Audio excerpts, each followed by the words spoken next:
Hello, নমস্কার। চলে এলাম আরেকটি কুকিং ভিডিও নিয়ে। চাল মগজ আর কাজু বাদাম ভিজিয়ে রেখেছি। তেল গরম হয়ে গেছে। অন্যদিকে মশলা রেডি করে নিলাম। পেঁয়াজ, রসুন, টমেটো, আদা। পেঁয়াজ আর রসুন তেলের মধ্যে ভেজে নেব, ভেজে তুলে রাখবো। আর অন্যদিকে জিরে, আদা, টমেটো, কাঁচা লঙ্কার একটা পেস্ট বানিয়ে নেব। তারপর মূল রান্নাটা শুরু করব। মোটামুটি লাল লাল করে ভেজে নেব। ভাজার সময় অবশ্যই দিয়ে দেবো একটু নুন।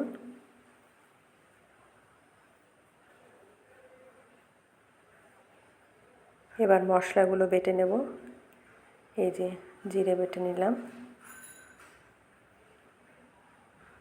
এবার আলু ভেজে নেব। ভাজার সময় দিয়ে দিলাম নুন। এই আমাদের মশলা রেডি হয়ে গেছে। চাল মগজ আর কাজু বাদাম বেটে নিয়েছি, আর ভাজা পেঁয়াজ, রসুন, টমেটো আর যে মশলাগুলো বললাম সেই মশলাগুলোর একটা পেস্ট বানিয়ে নিয়েছি। আলু ভাজা হয়ে গেছে। ফোড়নে দিলাম জিরে আর তেজপাতা। এবার বেটে রাখা মশলা দিয়ে দিলাম। খুব ভালোভাবে এবার কষিয়ে নেব। এই দেখুন মশলা কিন্তু মোটামুটি কষানো হয়ে গেছে। এবার দিয়ে দিলাম টমেটো। এবার আরও একটু কষিয়ে নেব।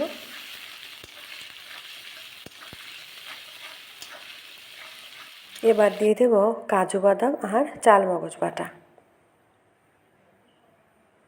বেশ খানিকটা পরিমাণে দিয়েছি। এতে কিন্তু মাংসের স্বাদ অনেক গুণ বেড়ে যাবে।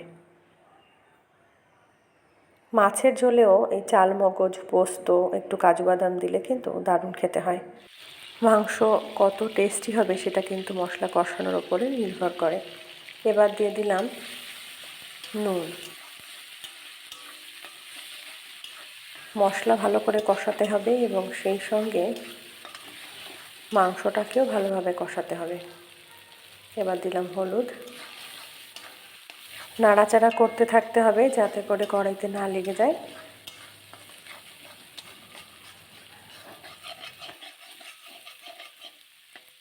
আমাদের মশলা কিন্তু কষানো হয়ে গেছে। এবার দিয়ে দিলাম ধুয়ে রাখা চিকেন। এবার খুব ভালোভাবে কষিয়ে নেব। মাংস যত সুন্দর কষানো হবে তত কিন্তু টেস্টি হবে। কষানোর সময় খেয়াল রাখতে হবে মশলাগুলোর সাথে যেন খুব সুন্দরভাবে চিকেনের সাথে মিশে যায়। এবার দিলাম নুন আর দিয়ে দিলাম হলুদ আর দেব শুকনো লঙ্কার গুঁড়ো, কারণ কাঁচা লঙ্কায় খুব একটা বেশি ঝাল হয় না।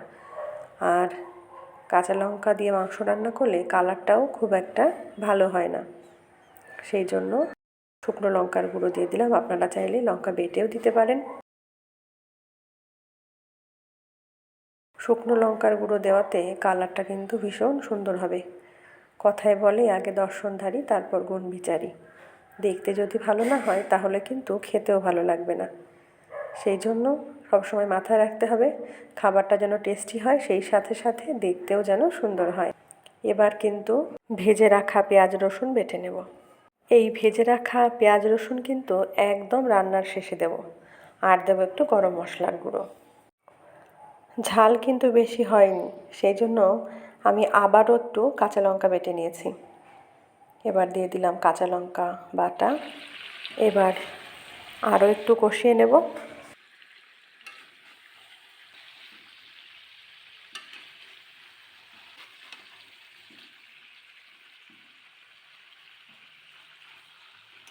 এবার দিয়ে দেব ভেজে রাখা আলু। আলু দিয়ে আরও একটু কষিয়ে নেব।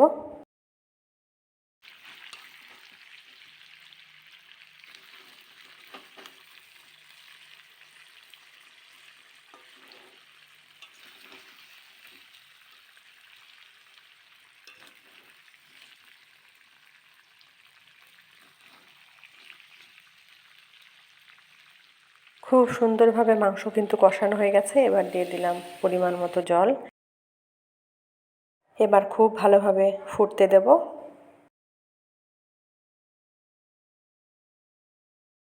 আমাদের বাচ্চারা খাসির মাংস অতটা পছন্দ করে না, মুরগির মাংসই বেশি পছন্দ করে। আর একঘেয়ে একরকম মাংস রান্না বাচ্চারা পছন্দও করে না, সেই জন্য বিভিন্ন রকমভাবে মাংস রান্না করি। আজ একটা নতুন পদ্ধতিতে রান্না করলাম। আপনাদের কাছে অনুরোধ রইল, আপনারাও বাড়িতে এইভাবে একদিন রান্না করে খেয়ে দেখবেন। আশা করি সকলের খুবই ভালো লাগবে।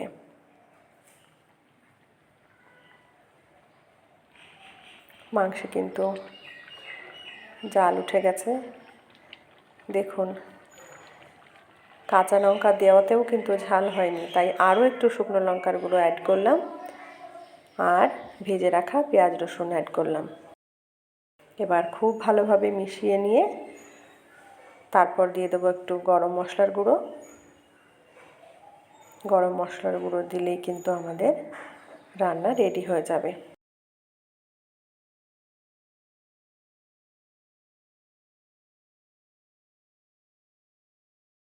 এবার দিয়ে দেব গরম মশলার গুঁড়ো।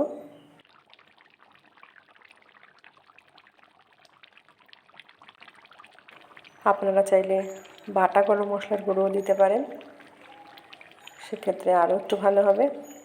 আমি একটু শর্টকাটই করলাম, গরম মশলার গুঁড়ো দিয়ে দিলাম। আসলে আমার ইউরিক অ্যাসিড আছে, আমার মশলা বাটতে খুবই কষ্ট হয়। আমার হাতের আঙুলে ম্যাক্সিমামই জয়েন্টে ব্যথা, যার জন্য আমার মশলা বাটতে খুবই কষ্ট হয়। তবুও যতটা সম্ভব চেষ্টা করি বাটা মশলায় রান্না করার জন্য। কেমন লাগলো আজকের ভিডিওটি জানাতে ভুলবেন না। ভিডিওটি ভালো লাগলে একটি লাইক, কমেন্ট ও বন্ধুদের সাথে অবশ্যই শেয়ার করবেন।